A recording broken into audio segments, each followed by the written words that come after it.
আসসালামু আলাইকুম রহমতুল্লাহি ওয়া বারাকাতুহু। প্রিয় দেশবাসী, আমরা এক বছর অতিক্রম করলাম করোনা পরিস্থিতি নিয়ে। বিভিন্ন সময় বিভিন্ন রকম বার্তা শুনি, ডাক্তার সাহেবদের মুখে অনেক ধরনের কথাবার্তা আমরা শুনি এবং জানি। সবাই চেষ্টা করেন নিজেরা নিজেদেরকে সেভ রাখার জন্যে, রোগমুক্ত জীবন ধারণের জন্য, সুস্থ পরিবার নিয়ে সবাই বাঁচতে চায়। কিন্তু দুর্ভাগ্যজনকভাবে আমরা অনেক সময় হাজার চেষ্টা করেও ফেলিয়ার হয়ে যাই। অ্যাকচুয়ালি আমরা তো সবাই তো ডাক্তার নই, আমরা এক একজন এক এক রকম পেশায় নিয়োজিত।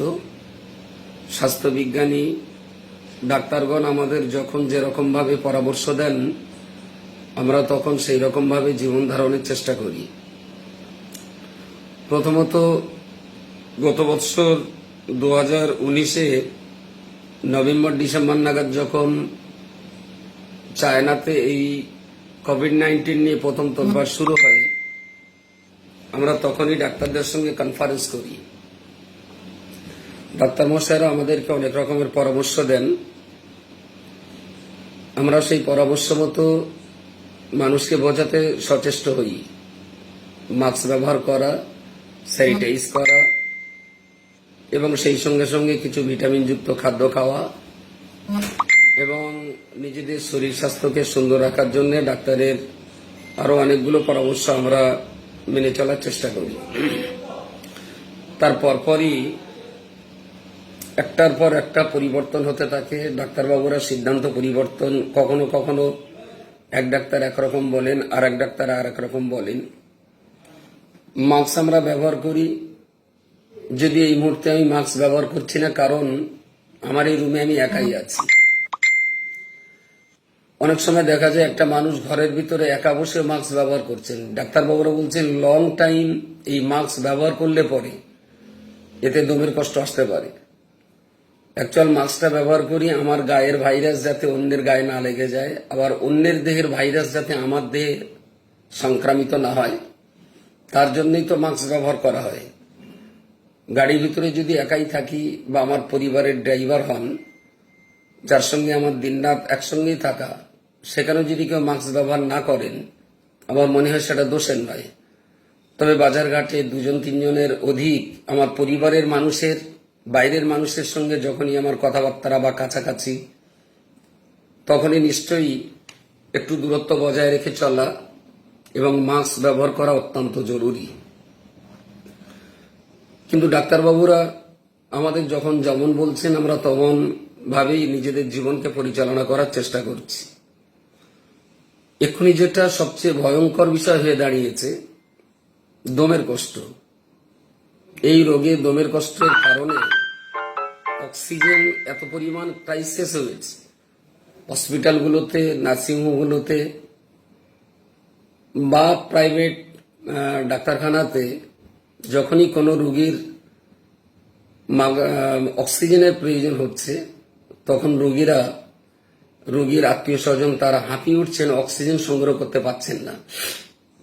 আমি বিভিন্ন জায়গায় কথাবার্তা বলে যতটুকু বুঝেছি, প্রচুর পরিমাণ অক্সিজেন ব্ল্যাক হচ্ছে, কালোবাজারি চলছে।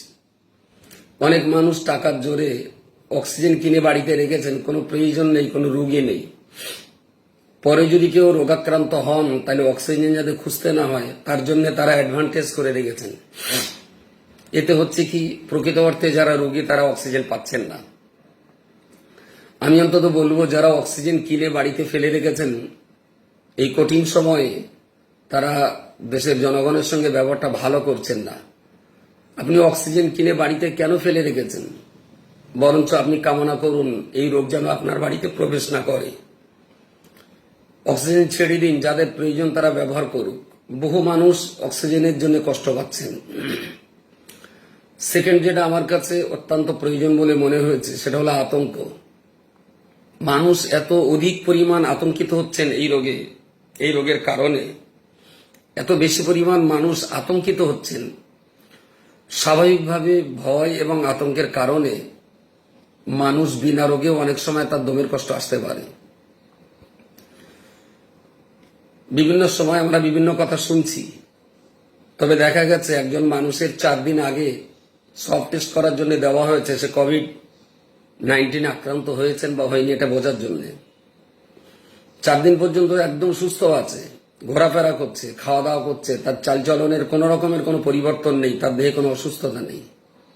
বিকেল 4টে-5টার সময় যে শুনছেন অফিস থেকে যখন ফোন করে তাকে জানানো হচ্ছে যে তিনি কোভিড-19 পজিটিভ, তার মানে এই রোগে আক্রান্ত, এই কথা শোনার সঙ্গে সঙ্গে ভদ্রলোক একেবারেই মুচড়ে ভেঙে পড়ছেন। তার মানে মরার আগে অর্ধেকটা ওখানেই মরে গেলেন। উনি ভাবছেন আমার কোভিড-19 হয়েছে মানে আমি আর বাঁচব না, আমি মরে যাব। এই বাঁচব না মরে যাব মানসিকভাবে একটা মানুষ যখনই দুর্বল হয়ে যাচ্ছেন তখন রোগ প্রতিরোধ ক্ষমতা তার দেহে আর থাকছে না। এই যে আক্রান্ত হওয়ার পরে এই যে আতঙ্ক, এই আতঙ্ক আমার সমাজকে ভয়ঙ্করভাবে বিপর্যস্ত করে তুলেছে। আমার বেশ কয়েকজন বন্ধু যারা কোভিড রোগে আক্রান্ত তারা ফোন করে বলেছেন যে ভাই লাইভে আসুন, মানুষের সাহস বাড়াবার জন্য চেষ্টা করুন, কিছু কথা বলুন। আমি বললাম তোমাদের কিরকম মনে হয়েছে? সেই সমস্ত আক্রান্ত রোগী যারা সুস্থ হয়ে বাড়ি ফিরেছেন তারা বলেছেন ব্যাপারটা আহামরি বিরাট কিছু নয়, এর যথেষ্ট চিকিৎসা আছে, যথেষ্ট পরিষেবা ভালো আছে, কিন্তু মানুষ সবচেয়ে বেশি ক্ষতিগ্রস্ত হচ্ছে আতঙ্কিত হওয়ার কারণেই। পাশাপাশি যে বাড়িতে কোভিড-19 কেউ আক্রান্ত হচ্ছেন প্রতিবেশীরা সেই বাড়িতে দেখাশোনা করছেন না, কেউ যাচ্ছেন না। এমনকি দেখা গেছে অনেক সময় স্বামী আক্রান্ত হলে স্ত্রী তার কাছে যাচ্ছেন না, পরিবারের লোকজন তাকে অনেক সময় বয়কট করছে, হয়তো শুধুমাত্র মাই সময় মতো দুটো খাবার তাকে দিচ্ছেন। এতে হচ্ছে কি, একজন মানুষ একে তো রোগে আক্রান্ত, তার উপরে যখন সামাজিকভাবে লোকটা বয়কট হচ্ছে তখন ভয়ঙ্করভাবে মানসিকভাবে লোকটা বিধ্বস্ত হয়ে পড়ছেন। আমি অন্তত অনুরোধ করব, কারোর বাড়িতে যদি এই রোগী হয়ে থাকে আপনি ডাক্তারি পরামর্শ মতো মাস্ক ব্যবহার করুন, স্যানিটাইজ ব্যবহার করুন, আরো কিটস যা আছে সেগুলো ব্যবহার করুন। সেই রোগীটাকে সাহস দিন, যথারীতি 3 ফুট 4 ফুট দূরে বসে তাকে মানসিকভাবে স্বস্তি দিন, তার সাহসের কথা বলুন। তাহলে দেখবেন একদিকে যেমন চিকিৎসা চলছে আর একদিকে পরিবারের সকলের আদর যত্নে সে একটা টাইম ধীরে ধীরে ধীরে ধীরে বড় হয়ে যাবে। আমি শুনতে পাচ্ছি হসপিটালে অনেক রোগী এমনও আছেন যাদের ডাক্তারবাবু ছুটি দিচ্ছেন, সে ঘুরছে ফিরছে ঠিক আছে, ডাক্তারবাবু যে দেখতে যাচ্ছেন তখন হাঁপাচ্ছে, বলছে ডাক্তারবাবু আমার এখনো সারি নেই, আমাকে আরো কিছুদিন দেখে দিন। ডাক্তারবাবু তো জোর করে তাকে তো হসপিটাল থেকে বার করে দিতে পারছেন না। আসলে তিনি চাইছেন আমি তো সুস্থ হয়েছি, আমি এখানেই থাকি এখন আরো 10 দিন আরো 15 দিন, আমি যদি এখন বাড়ি যাই তাহলে বাড়ির লোকে যদি আক্রান্ত হয়। বাড়ির লোকও চাইছেন না তিনি বাড়িতে আসুন, আর তিনিও চাইছেন না বাড়িতে যাওয়ার জন্য। তো সেই রকম সময় যে রোগীগুলো হসপিটালে বেড পাওয়া উচিত, নার্সিংহোমে বেড পাওয়া উচিত, তারা বেড পাচ্ছেন না। অনেক সময় অনেক বড় লোক কোটিপতি টাকার জোরে নার্সিংহোমের বেড ভাড়া করে প্রয়োজনের অতিরিক্ত তারা সময় কাটাচ্ছেন, কেননা টাকা আছে। তাতে হচ্ছে কি আরো 5টা মানুষ সেই বেডে পরিষেবা পেতেন, সেই পরিষেবা তারা পাচ্ছেন না। ঠিক এই পরিস্থিতিতে আমি অন্তত বলবো করোনা একটা রোগ, এটা একদিন স্বাভাবিক রোগে পরিণত হবে। ডায়রিয়া আমাদের দেশে একদিন ছিল না, কলেরা ক্যান্সার একদিন আমাদের দেশে ছিল না, একদিন ক্যান্সার রোগীদেরকে একঘরে করে রাখা হতো। তো আজকে যে কোভিড-19 আমরা আক্রান্ত হচ্ছি গোটা দেশ জুড়ে, তামাম দুনিয়া জুড়ে, আগামী 2-3 বছর 4 বছরের ভিতরে দেখবেন এই কোভিড-19 পেটনামা ডায়রিয়া কলেরার মতো একটা স্বাভাবিক রোগে পরিণত হয়েছে, আমাদের দেহ রোগের সঙ্গে মানিয়ে নেবে। সেই জন্যে এই রোগ আমরা একেবারে দুনিয়া থেকে নির্মূল করতে পারবো না, এই রোগ আমরা দুনিয়া থেকে তাড়িয়ে দিতে পারবো না। রোগ নিয়ে আমাদের বাঁচতে হবে, এবং এই রোগ হলে যে রোগী মরেই যাবে এটা কখনই সত্য কথা নয়। ডাক্তারবাবুরা যেটা বারবার বলছেন যে যারা high blood pressure, hypertension বা হার্টের প্রবলেম, আরো অন্যান্য কঠিন কঠিন রোগে আক্রান্ত, কঠিন কঠিন রোগে যারা আক্রান্ত, করোনা রোগ ব্যাধিটা তাদের জন্য একটু ভয়ঙ্কর বেশি। অন্যথায় স্বাভাবিক খেটে খাওয়া মানুষ যারা, সুস্থ মানুষ যারা, তারা নিঃসন্দেহে এই রোগের সঙ্গে মোকাবেলা করছেন এবং তারা সুস্থ হচ্ছেন। আরো একটা ভয়ঙ্কর ব্যাপার হলো প্রতিদিন আমরা যখন ফেসবুক খুলছি, হোয়াটসঅ্যাপ খুলছি, সোশ্যাল মিডিয়া দেখছি, শ্মশানে জায়গা হচ্ছে না, এতটা লাশ লাইন দেওয়া আছে, কবরস্থানে জায়গা হচ্ছে না, তারপরে কোথায় জেসিপি দিয়ে ডেড বডি একটা গর্তের ভিতরে রেখে পুঁতে ফেলা হচ্ছে, কোথায় বাড়ির লোক দাহ করতে যায়নি, ডেড বডি রাস্তায় পড়ে আছে। এই সমস্ত ছবিগুলো এত পরিমাণ প্রচার করা হচ্ছে, এই সমস্ত ভিডিওগুলো এত পরিমাণ প্রচার করা হচ্ছে, তাতে করে মানুষ আরো বেশি পরিমাণ সাংঘাতিকভাবে তার আতঙ্কিত হচ্ছেন এবং ঘাবড়ে যাচ্ছেন। আমি এর আগেও লিখেছি ফেসবুকে, আজও বলছি, যত মানুষ সুস্থ হচ্ছেন সেই সমস্ত সুস্থ মানুষদের বাইক নিয়ে প্রচার করা হোক, তারা কিভাবে সুস্থ হয়েছে, তাদের আনন্দের কথাটা, তারা যে সুস্থ হয়েছে সেই সুস্থের সংবাদটা বেশি বেশি প্রচার করা হোক। অসুস্থের সংবাদ প্রচার করার তুলনায় সুস্থতার সংবাদ বেশি বেশি প্রচার করা হোক। করোনা রোগে একজন মানুষ আক্রান্ত হলে এলাকার মন্দির মসজিদে মাইক হেঁকে দেওয়া হচ্ছে, অমুক মানুষ মারা গেছেন করোনা রোগে আক্রান্ত হয়ে, গোটা গ্রাম আতঙ্কিত হয়ে যাচ্ছেন। কিন্তু আরো 5টা মানুষ সুস্থ হয়ে তারা যে বাড়ি ফিরছেন, এর প্রচারটা মসজিদ মন্দির কোথাও করা হচ্ছে না। আমার মনে হয়েছে এই মুহূর্তে আক্রান্ত রোগীদের প্রচার প্রসারের তুলনায় যারা সুস্থ হয়ে ফিরছেন তাদের প্রচার প্রসারটা একটু বেশি পরিমাণ করতে পারলে এই আতঙ্ক থেকে হয়তো আমরা বাঁচতে পারতাম। পাশাপাশি যে সমস্ত মানুষেরা সুস্থ হয়ে ঘরে ফিরছেন, যারা সুস্থ হয়ে ঘরে ফিরছেন, ঘরে ফেরার পরেও তাদের সঙ্গে ঠিক ভালো ব্যবহার করা হচ্ছে না, প্রতিবেশীরা তাদের সঙ্গে সাক্ষাৎ করছেন না, বাড়ির মানুষ তাদের সঙ্গে ভালোভাবে কথা বলছেন না। আমি অন্তত বলবো, আপনারা আপনার পরিবারের একজন সদস্য, আপনার গ্রামের একজন সদস্য রুগী দেখতে যাওয়া ভীষণ পরিমাণ সওয়াবের কাজ।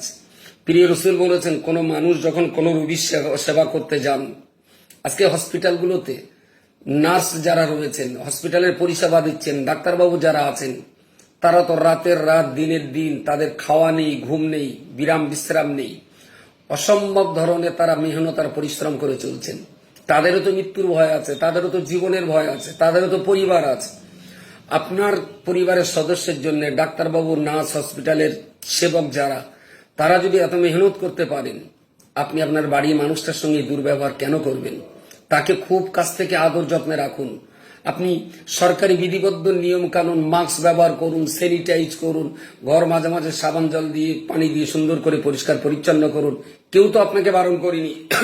সুতরাং আপনি আপনার পরিবারের বা আপনার গ্রামের কেউ যদি এমন আক্রান্ত হন, রোগ হওয়া তো দোষের নয়, রোগ হওয়া তো পাপের নয়, মানুষ তো রোগ ডেকে নেয় না, রোগ হয়েছে, তো তাকে কেন আপনি পাপী ভাবছেন, তাকে কেন আপনি দোষারোপ করছেন, তাকে কেন আপনি কোনটা সাগরে করার চেষ্টা করছেন? বরং রোগীদের সঙ্গে যত বেশি ভালো ব্যবহার করবেন, যত বেশি আদর যত্নের কথা বলবেন, যত বেশি সাহস যোগাবেন, রোগীরা তত তাড়াতাড়ি সুস্থ হয়ে ফিরবেন। আমি প্রতিনিয়ত 10টা 20টা করে কোভিড রোগে আক্রান্ত রোগীদের সঙ্গে আমি কথা বলি, তাদের সাহস যোগাই। আলহামদুলিল্লাহ তারা অনেকেই সুস্থ হয়ে ঘরে ফিরেছেন, অনেকে হসপিটালে আছেন, নার্সিংহোমে আছেন। কিন্তু নিয়মিত আমার দিনের একটা বিরাট অংশ আমি শুধু তাদের সাহস জোগানোর জন্য কথা বলি, মালদা থেকে নিয়ে আর এদিকে আপনার ফারাক্কা থেকে নিয়ে মুর্শিদাবাদ থেকে কাকদ্বীপ পর্যন্ত বহু মানুষের সঙ্গে নিয়মিতভাবে আমি সময় নষ্ট করি শুধু তাদের সাহস বাড়াবার জন্য। আমি শেষ কথা যেটা বলবো, করোনা রোগে যে সমস্ত মানুষেরা মরছেন, এই মরা ডেড বডি অনেকে দাহ করতে চাইছেন না, অনেকে কবর করতে আপনার কবর দিতে যাচ্ছেন না, অনেকে জানাজা পড়তে যাচ্ছেন না। এটা চরমতম অন্যায় বলে আমি মনে করি। ভিড় এড়িয়ে চলুন, এ কথাকে আমি শ্রদ্ধা জানাই। তাই বলে কেউ যাবে না কেন? আমারই প্রতিবেশী কোনো একটা জায়গায় দেখা গেছে তার আব্বা ইন্তেকাল করলে তার ছেলেকেই পানি গরম করতে হয়েছে, প্রতিবেশী কেউ তাদের বাড়িতে যাচ্ছে না, আত্মীয় স্বজনরা কেউ সেখানে যাচ্ছে না। তাহলে কিসের আত্মীয়, কিসের আপনজন, কিসের মহব্বত, কিসের ভালোবাসা, আমরা কিসের মানুষ তাহলে? আমি বলছি কি, মাস্ক পরুন, স্যানিটাইজ করুন, সরকারি নীতি নিয়ম মেনে সেই লাশটা যাতে দহ করা যায়, সেই লাশটা যাতে কবর দেওয়া যায়, এ ব্যাপারে আমাদের সবাইকে যত্নবান হতে হবে। আমি অল ইন্ডিয়া সুন্নাতুল জামাতের সমস্ত সদস্যদের এ ব্যাপারে খুব শীঘ্রই বার্তা দেব। কোথাও যদি শোনেন কোন লাশ দাহ করার মানুষ হচ্ছে না, সুন্নাতুল জামাতের সদস্য তারা তাদের পাশে দাঁড়িয়ে যাবে, ইতিমধ্যে তারা সে কাজ করেছে। কোথাও যদি দেখেন কেউ আপনার কোন লাশ কবর দেওয়ার মানুষ হচ্ছে না, তাহলে সেখানে যে আমরা সচেতনতা বৃদ্ধি করব, মানুষের মাঝে সাহস যাতে বাড়ে, যাতে মানুষ এইটাকে আরো বেশি বেশি পরিমাণ আতঙ্কিত করে না তোলে, সে ব্যাপারে আমরা সবাই চেষ্টা করব। এবং আমরা চেষ্টা করব একটা ডেড বডি যদি সময় মতো দাহন হয়, ওই ডেড বডিটা যত বেশি সময় ডাঙায় থাকবে, তত বেশি পরিমাণ মানুষ আতঙ্কিত হবে। যত বেশি মানুষ আতঙ্কিত হবে, এই রোগ তত তাদেরকে বেশি পরিমাণ চেপে ধরবে। আমি বারবার বলছি, রোগ কারো হয়েছে, একদিন আপনার হতে পারে, একদিন আমারও হতে পারে। কোনোদিন যদি শোনেন আমারও হয়েছে, আপনি মোটেই ভয় পাবেন না, আপনি মোটেই আতঙ্কিত হবেন না। আমার হায়াত একটা নির্ধারিত, আমার মৌত একটা নির্ধারিত সময় হবে। এবং ডাক্তারি চিকিৎসা বিজ্ঞানের যত পরামর্শ, সে সমস্ত পরামর্শগুলোকে আমরা মাথায় নিয়েই চলবো, অবশ্যই মাথায় নিয়ে চলবো। চিকিৎসা বিজ্ঞান এবং ডাক্তার সাহেবদের এই সমস্ত পরামর্শ ইসলাম কখনো প্রত্যাখ্যান করতে বলেনি। হাত মুখ ধোয়া, এটা তো পরিষ্কার পরিচ্ছন্নতার কাজ। মুখে একটা নির্ধারিত সময় যখন আমরা বাজারঘাটে যাব, একান্ত প্রয়োজনে বাইরে যাব, তখন আমরা মাস্ক ব্যবহার করব, একটু দূরত্ব বজায় রাখবো। এসব কিছুর পরেও বলছি, মৃত্যু একদিন হবে, আপনারও একদিন হবে, আমার একদিন হবে। আমরা কেউ দুনিয়াতে বাঁচতে পারবো না। আজকে নয় কোভিড-19 এসছে, গত 2 বছর আগে তো কোভিড-19 ছিল না, সেদিন কি মানুষ মরেনি? কোভিড-19 একদিন তো দুনিয়ায় ছিল না, সেদিন কি মানুষ মরেনি?